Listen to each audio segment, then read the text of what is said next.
Good day, sisters and brothers. I greet you in that wonderful name of our Lord and Savior, Jesus the Christ. Today is the 15th of June 2025. It is Father's Day, and tomorrow is June 16, Youth Day, a day when we celebrate freedom of young people. I would like to use as theme, freedom is coming. I'm going to ask the Lord, what does young people and fathers have in common? There's one word that came into my spirit, and it said freedom. Our scripture is found in Galatians chapter 4, from verse 4 to 7. And it says, "But when the time was right, God sent his son, born of a woman, subject to the law. God sent him to buy freedom for us who were slaves to the law, so that he could adopt us as his very own children. And because we are his children, God has sent the Spirit of his Son into our hearts, prompting us to call out, 'Abba, Father.' Now we are no longer a slave, but God's own children. And since we are his child, God has made us his heir." We cannot look at freedom if we can't look at bondage. Not being free and how to be set free. In our text, it speaks of a price that was paid by God so that we can be free. God sent his Son with a purpose of setting us free. Therefore, freedom is important to God. He set the Hebrews free from slavery in Egypt. God sent Joseph, and he set him free from the prison after he was falsely accused by Potiphar's wife. God has his time for freedom, a time to free his people. And today the message is that he wants to set you free. God has set us free from apartheid.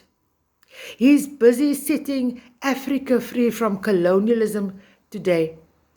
But there's a distinction between being set free and breaking free. And this reveals a profound truth, that the nature of liberation itself, when we examine these two paths, we discover that one leads to everlasting freedom, while the other one often leads to deeper bondage. So there's a way of breaking free. The one way that we want to talk is about breaking free. Breaking free is a language of self-effort. Breaking free is a language of grinding, of determination, of pulling ourselves out of our bondage. It is a clenched fist approach to liberation. We've all been there. We've all been trapped in habits that bind us, a relationship that suffocates us, circumstances that seems to close in from every side. Our natural response is to fight, is to struggle.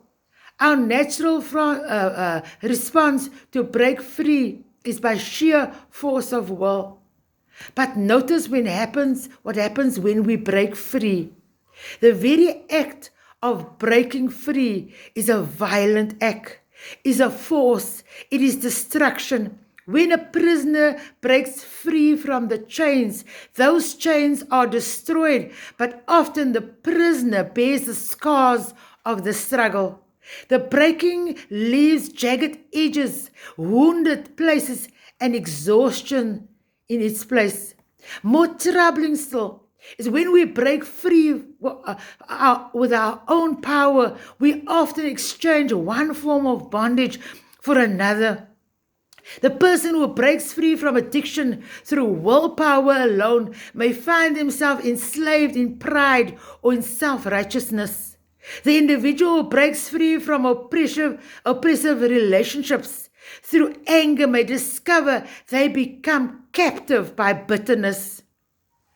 But there's a gift of being set free. Being set free is the other part, the other way of gaining freedom. Being set free is entirely different. It is passive, It's passive in its most beautiful sense, not the passivity of weakness, but the receptivity of wisdom. When we are set free, someone else does the work. The chains don't break, the chains falls away. The prison doors doesn't explode, the prison doors open. Ask Peter what happened while he and Silas were praising in their deep, dark prison cell. His chains fell off, the doors opened, and they were set free. It is the heart of the gospel message. Christ doesn't teach us how to break free from our sin. He sets us free from it. He gives us tools to fight our battles. He wins them for us. If the Son sets you free, you will be free indeed. John 8, verse 36. The emphasis isn't in our breaking, but it is on His setting free. When Jesus encountered the woman in adultery, He didn't hand her a hammer to break her chains of shame. He simply said, "Neither do I condemn you, go sin no more." She was set free, not by struggle. You know, there's such a wonderful paradox about true freedom. And those who try to break free often remain enslaved, while those who surrender to be set free by God discover genuine freedom, genuine liberty. The alcoholic who white knuckles their ways through sobriety may be sober, but they are not free. They are still controlled by alcohol, just in a different way. But the one who surrenders to a higher power, who allows himself to be set free by grace, discovers a freedom that runs deeper than a mere behavior modification.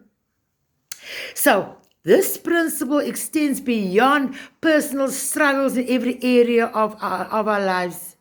The activist who breaks free from injustice through anger may achieve temporary change, but they often become enslaved with the very hatred that they fought against. The one who allows God to set them free becomes an agent of genuine transformation. Not because they are fighting against something, but because they are living for something beautiful within them. So, what does it mean for us today? It means that when we find ourselves trapped, whether by fear, addiction, relationships, circumstances, or our own limitations, our first instinct should not be to fight harder. Instead, we should ask, how is God wanting to set me free? Sometimes being free looks like a supernatural invention. The addiction simply lifts, the fear dissolves, the relationship heals without our manipulation. But often being set free is like surrender. We release our grip on our control. We admit that we are powerless, but by the grace of God, and allowing God's grace to do the effort that we cannot do. This means that praying, God, help me break free from this, but God, set me free. The difference in language, sisters and brothers, reflects a difference in approach, and that changes everything. So, those who have been set free live differently than those who have broken free. There is a lightness about them, a lack of defensive posture that characterizes those who had to fight for their freedom. They know their liberation comes as a gift, so they hold on to it lightly while treasuring it deeply. Those who are set free don't live in fear of returning to bondage because they know their freedom isn't maintained by their own strength. They don't judge others who are still trapped because they remember that they were once trapped too. And only grace made a difference. Most importantly, sisters and brothers, The set free becomes agents of setting others free. They don't teach techniques of breaking free. They become conduits of the same grace that liberated them. Their very presence becomes a reminder that freedom is possible, not through human effort, but by a divine gift. So, on this special day, the call is not to break free, but to be set free. Stop fighting and start receiving. Stop struggling and start surrendering. The God who has the power to set you free is a God who longs to do so. Your part isn't to break the chains, it's to hold still while He removes them. Isn't that powerful? True freedom isn't it something you achieve? It is something that you receive. Hallelujah. And once you've been set free, you'll never want to go back to the exhausting work of trying to break free on your own. So, the invitation stands, and it's found in Matthew chapter 11, verse 28. Come to me, all you who are weary and burdened, and I will give you rest. The invitation is not, come and I'll teach you how to fight off your burdens. But come, I will give you rest, says Jesus. That's the difference between breaking free and being set free. And that makes all the difference to the world. May God bless you. And I pray that you will be set free, that your chains will fall off, that your doors will fly open.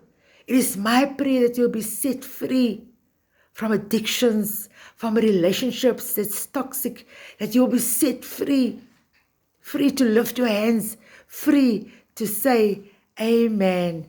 Thank you. God bless you today.